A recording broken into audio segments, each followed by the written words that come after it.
एक कटोरी में गेहूं के दाने या फिर हल्दी चावल लेकर इस कहानी को सुने। अहोई अष्टमी व्रत कथा। एक साहूकार था जिसके 7 बेटे और 7 बहुएं थीं। दिवाली से पहले कार्तिक अष्टमी को सातों बहुएं अपनी इकलौती ननंद के साथ जंगल में जाकर खदान में मिट्टी खोद रही थीं। वहाँ स्याहू की मांद थी। मिट्टी खोदते समय ननंद के हाथ से स्याहू का बच्चा मर गया। इससे स्याहू माता नाराज हो गईं और बोली, मैं तेरी कोख बांधूंगी। तब ननंद अपनी सातों भाभियों से बोली, तुम में से कोई अपनी कोख बंधवा लो। सभी भाभियों ने अपनी कोख बंधवाने से इनकार कर दिया, परंतु छोटी भाभी सोचने लगी कि अगर मैंने अपनी कोख नहीं बंधवाई तो सासू जी नाराज होंगी। यह सोचकर ननंद के बदले में छोटी भाभी ने अपनी कोख बंधवा ली। अब इसके बाद उसको जो बच्चा होता वह 7 दिन का होकर मर जाता। एक दिन पंडित को बुलाकर पूछा, मेरी संतान 7वें दिन क्यों मर जाती है? तब पंडित ने कहा, तुम सुरही गाय की सेवा करो। सुरही गाय स्याहू माता की भाईली है, वह तेरी कोख खुलवा देगी, तब तेरा बच्चा जिएगा। अब वह बहुत जल्दी उठकर चुपचाप सुरही गाय के नीचे साफ सफाई कर आती। सुरही गाय ने सोचा, रोज उठकर कौन मेरी सेवा कर रहा है, सो आज देखूंगी। गौ माता खूब सवेरे उठी, देखती हैं कि साहूकार के बेटे की बहू उसके नीचे साफ सफाई कर रही है। गौ माता उससे बोली, क्या मांगती है? साहूकार की बहू बोली, स्याहू माता तुम्हारी भाईली है और उसने मेरी कोख बांध रखी है, सो मेरी कोख खुलवा दो। गौ माता ने कहा, अच्छा ठीक है। अब तो गौ माता समुद्र पार साहूकार की बहू को अपनी भाईली के पास लेकर चल पड़ी। रास्ते में कड़ी धूप थी, सो वह दोनों एक पेड़ के नीचे बैठ गईं। थोड़ी देर में एक सांप आया। उसी पेड़ पर गरुण पंखनी का एक बच्चा था। सांप उसको डसने लगा। तब साहूकार की बहू ने सांप मारकर ढाल के नीचे दबा दिया और बच्चे को बचा लिया। थोड़ी देर में गरुण पंखनी आई तो यहाँ खून देखकर साहूकार की बहू को चोंच मारने लगी। तब साहूकार की बहू बोली, मैंने तेरे बच्चे को नहीं मारा, बल्कि सांप ने तेरे बच्चे के करीब आया था। मैंने तो उससे तेरे बच्चे की रक्षा की है। यह सुनकर गरुण पंखनी बोली, मांग तू क्या मांगती है? वह बोली, 7 समुद्र पार स्याहू माता रहती हैं, हमें तू उसके पास पहुंचा दे। तब गरुड़ पंखनी ने दोनों को अपनी पीठ पर बैठाकर स्याहू माता के पास पहुंचा दिया। स्याहू माता उनको देखकर बोली, आ बहन, बहुत दिनों के बाद आई है। फिर कहने लगी, बहन मेरे सिर में जुएं पड़ गई हैं। तब सुरही के कहने पर साहूकार की बहू ने उसकी सारी जुएं निकाल दी।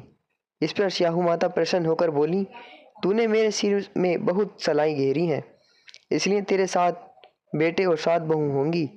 वह बोली, मेरे को तो एक भी बेटा नहीं, 7 बेटे कहाँ से होंगे? स्याहू माता बोली, वचन दिया है। तब साहूकार की बहू बोली, मेरी कोख तो तुम्हारे पास बंद पड़ी है। यह सुनकर स्याहू माता बोली, तूने मुझे ठग लिया। जा, तेरे घर पर तुझे 7 बहुएं मिलेंगी। तू जाकर उजमन करियो, 7 अहोई बनाकर 7 कढ़ाई करियो। वह लौटकर घर आई तो वहां देखा कि 7 बेटे 7 बहू बैठे हैं। वह खुश हो गई। उसने 7 अहोई बनाई, 7 उजमन किए, 7 कढ़ाई करी। शाम के समय जेठानियां आपस में कहने लगी कि जल्दी जल्दी पूजा कर लो, कहीं छोटी बच्चों को याद करके न रोने लगे। थोड़ी देर में उन्होंने अपने बच्चों से कहा, अपनी चाची के घर जाकर देख आओ कि वह अभी तक रोई क्यों नहीं। बच्चों ने आकर कहा, चाची तो कुछ माण रही है, खूब उजमन हो रहा है। यह सुनते ही जेठानियां दौड़ी दौड़ी वहां आई और आकर कहने लगी कि तूने कोख कैसे खुलवाई? वह बोली, तुमने तो कोख बंधवाई नहीं थी, सो मैंने बंधवा ली। अब स्याहू माता ने कृपा करके मेरी कोख खोल दी। सभी माताएं ये प्रार्थना करें, हे स्याहू माता, जिस प्रकार उस साहूकार की बहू की कोख खोली, उसी प्रकार हमारी भी कोख खोलना। अहोई अष्टमी कथा के साथ अहोई अष्टमी गणेश जी की कथा भी जरूर सुने। एक बुढ़िया थी, उसका एक बेटा और बहू थी। वे बहुत गरीब थे। बुढ़िया माई हर रोज गणेश जी की पूजा करती थी। गणेश जी हर रोज बुढ़िया से कहते, बुढ़िया माई कुछ मांग ले। बुढ़िया कहती, मैं क्या मांगूं?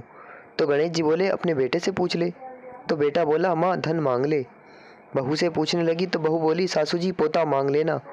बुढ़िया ने सोचा कि दोनों अपने मतलब की मांग रहे हैं, सो पड़ोसन से जाकर पूछे। वह पड़ोसन से जाकर बोली कि गणेश जी मेरे को बोले कुछ मांग ले। तो पड़ोसन बोली, पगली क्यों तो धन मांगे, क्यों पोता मांगे, थोड़े दिन की जिंदगी है, अपनी सुंदर काया मांग ले। घर आकर बुढ़िया सोचने लगी कि बेटा बहू भी राजी हो, उनकी भी माननी चाहिए। दूसरे दिन गणेश जी आए और बोले, बुढ़िया माई कुछ मांग। बुढ़िया ने कहा, मुझे सुंदर काया दे, सोने के कटोरे में पोते को दूध पीता देखूं, अमर सुहाग दे, निरोगी काया दे, भाई दे, भतीजे दे, सारा परिवार दे, सुख दे, मोक्ष दे। गणेश जी ने कहा, बुढ़िया माई तूने तो मुझे ठग लिया, सब कुछ मांग लिया, अब जैसा बोला है वैसा ही हो जाएगा। और गणेश जी अंतर ध्यान हो गए। अब बुढ़िया माई के यहाँ सब कुछ वैसा ही हो गया। हे गणेश जी महाराज, जैसा बुढ़िया माई को दिया वैसा ही सबको देना। अहोई अष्टमी गणेश जी की दूसरी कथा। एक दिन गणेश जी महाराज चुटकी में चावल और चम्मच में दूध लेकर घूम रहे थे कि कोई मेरी खीर बना दो। सबने थोड़ा सा सामान देखकर मना कर दिया। तो एक बुढ़िया बोली, ला बेटा मैं तेरी खीर बना दूं, और वह कटोरी ले आई। तो गणेश जी बोले कि बुढ़िया माई कटोरी क्यों लाई, टोप लेकर आ। अब बुढ़िया माई टोप लेकर आई और वह दूध से भर गया। गणेश जी महाराज बोले कि मैं बाहर जाकर आता हूँ, जब तक तू खीर बनाकर रखना। खीर बनाकर तैयार हो गई। बुढ़िया माई की बहू के मुंह में पानी आ गया। वह दरवाजे के पीछे बैठकर खीर खाने लगी तो खीर का एक छींटा जमीन पर गिर गया, जिससे गणेश जी का भोग लग गया। थोड़ी देर के बाद बुढ़िया गणेश जी को बुलाने गई तो गणेश जी बोले, बुढ़िया माई मेरा तो भोग लग गया। जब तेरी बहू ने दरवाजे के पीछे बैठकर खीर खाई तो एक छींटा जमीन पर पड़ गया था, सो मेरा तो भोग लग गया। तो बुढ़िया बोली, बेटा अब इसका क्या करूं? गणेश जी बोले, सारी खीर अच्छे से खा पी कर सबको बांट देना, और बचे तो थाली में डालकर छीके पर रख देना। शाम को गणेश महाराज जी आए और बुढ़िया को बोले कि बुढ़िया मेरी खीर दो। बुढ़िया खीर लेने गई तो उस थाली में हीरे मोती हो गए। गणेश जी महाराज ने जैसी धन दौलत बुढ़िया को दी वैसी सब किसी को देना। कथा सुनाने वाले को कुछ ना कुछ अवश्य देना चाहिए, इसलिए मैं आपसे एक लाइक और एक सब्सक्राइब मांगता हूँ।